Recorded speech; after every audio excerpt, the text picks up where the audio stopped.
last week, if you remember, we did a story to do and interviewed those who were outraged, and that word does seem to be used an awful lot these days, outraged at the idea that Māori or te reo words were being excised from the curriculum for young readers. If you remember the book At the Marae, I think it was, it was not going to be now used as a primer for teaching young children how to read at year 1 and 2, or year 0, 1 and 2 as it often is these days. Don't ask me how they started out with the year 0, but they did. And that it was going to be a picture book. Well, this led to suggestions, and we had some of those people on the show talking about that. Professor Margaret Mutu, for example, last week. That this was some sort of colonialist takeover and enterprise, and it was some sort of genocidal attempt to eradicate Māori culture and the language from our schools, which seemed a slight overreaction. Well, somebody who thought exactly the same and penned a column to that effect was the outstanding New Zealand business person and creator. Used to be, I think I first saw Ian Taylor when he was a kids' TV host. Pretty sure I watched him, in actual fact. Was it What Now or something like that? It was a good show. Sunday, wasn't it? Sunday night. Early Sunday evening. Anyhow, he is going to talk about that, and also his latest thoughts about AI and reading in specific. And he joins us now. So Ian, lovely to have you on. Are you still resident in Dunedin? I still am. I'm still in that building where I used to make Spot On. Spot On, that's right. Ago? Spot On, yes. 55 years ago. Yeah, still in the same building. It was very good, Spot On. It was compulsory viewing. You must be very proud of that. Best job I ever thought had. There was a. Sorry. It was the best job I ever had. It was wonderful. Yeah. I remember. Was it you or one of your? You had Bob Willis bowling to you. At one of the hosts. It was me. It was.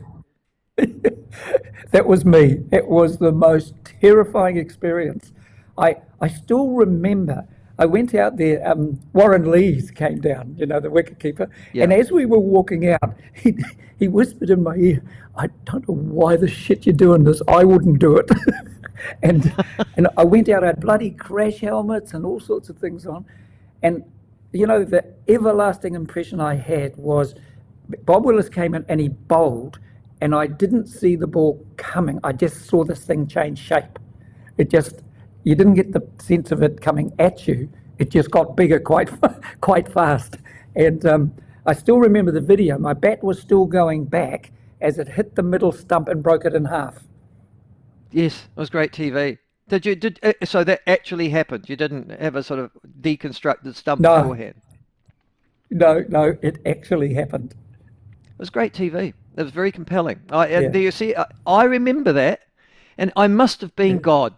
10, 11, 12 at the time. So there you go. So memory has always stuck with me. I'm 75 now, so it was a bloody long time ago. Yeah, no, it was a seminal and indeed iconic piece of New Zealand broadcasting, Spot On. It was a great show, and I think everybody of my generation watched it, and it was because it was so entertaining. No, it was outstanding. The reason I asked you also to come on the show, though, was to talk about, and you would have heard the introduction about At the Marae and this primer.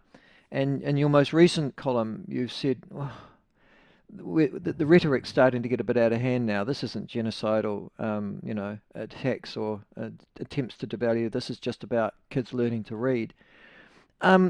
You obviously felt strongly enough about that to commit that to print.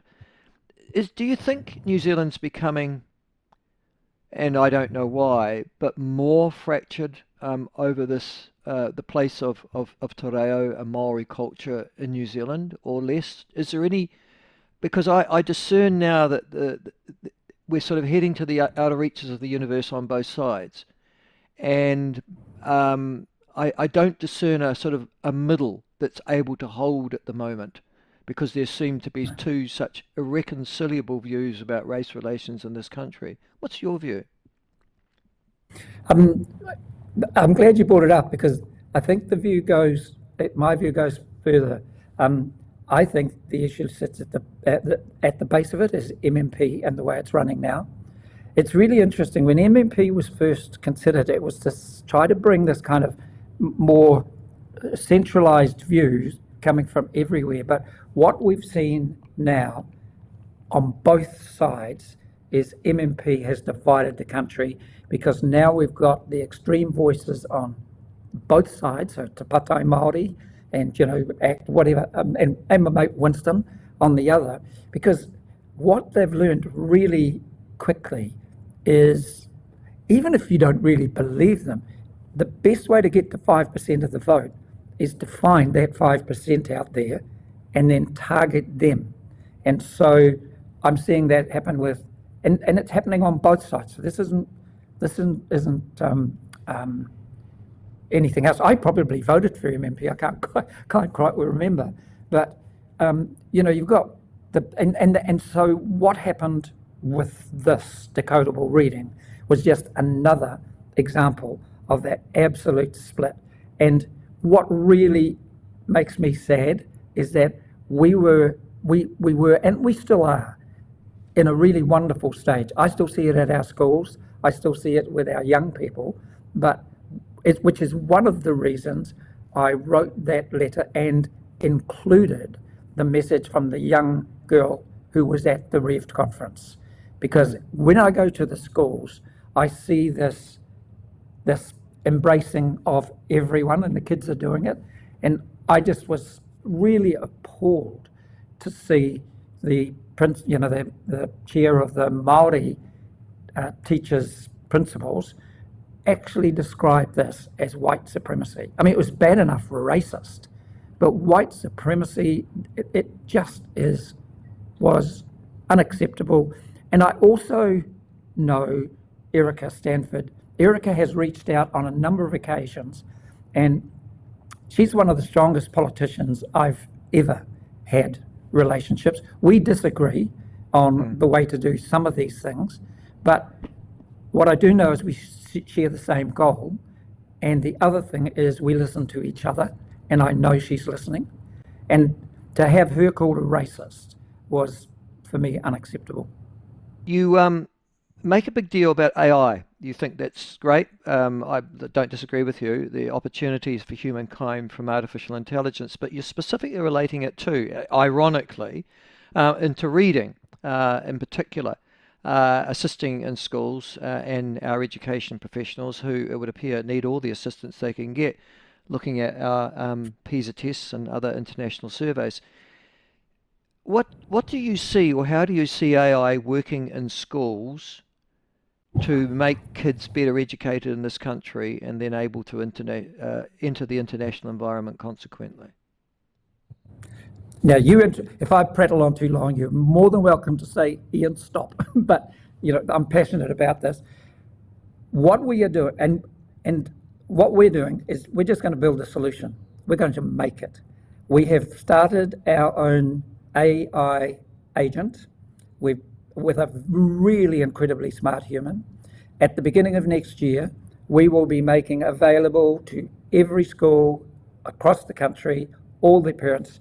So it has 3 drivers. 1, it will value teachers' time because they aren't being given the resources they need.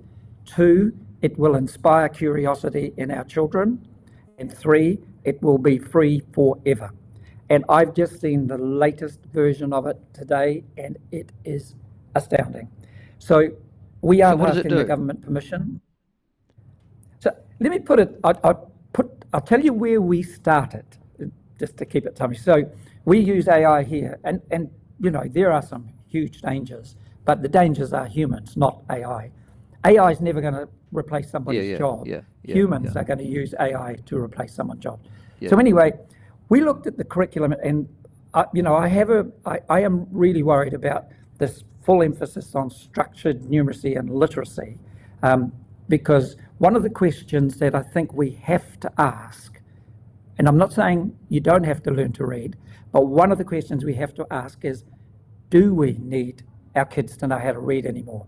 And everybody throws their hands up, but there were really examples. I don't know if you saw it, but I sent you an example of my 4-year-old grandson writing his first book.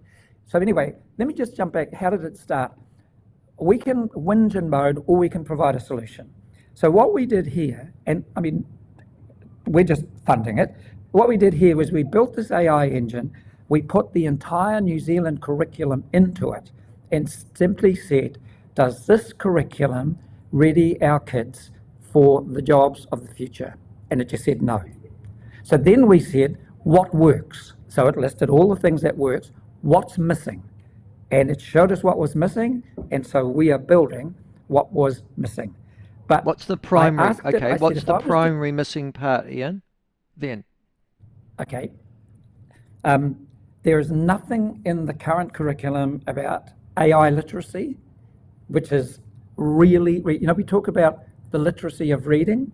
What about AI literacy? AI is going to change everything, and we need to change it, use it as humans. We need to be in control of it and changing it to do what we need it to do. So the tool, which we will release in the beginning of next year, free to everybody who wants to use it, will be built by a really clever human being called Ian McGee, who has worked with an army of AI agents who are the best agents in the world for literacy, for AI, and that, and I've just seen the latest version of it, and it really is remarkable. So that video I sent, I've actually, because I knew I was doing this, I just posted it on LinkedIn, of my grandson writing his first book at the age of 4. And you look at that, and he's now started school, and he's gone to school, and not even his teachers know how to do that. He wrote a book at the age of 4. The subject matter was his. He got to draw all the pictures. I go round to his house now, and he's reading that book to his little 2-year-old sister, and he's really proud of it because he wrote it. So you will see it's a hard thing to explain. So the most important thing I think listen, do I have your permission when we put this interview up on the platform, do we have your permission to put that AI clip there too? Yes. I'm glad you like it. All right, let's keep going. Page 2. As the robot landed on Earth, it began to explore everywhere it meant animals were. Can you please rhyme? Absolutely. Let's add a little rhyme to our story. How about this? Robot from space with meals so fast explored the Earth and had a blast. How does that sound? Good? Good. Every adventure was a brand. Can you please make it like pictures?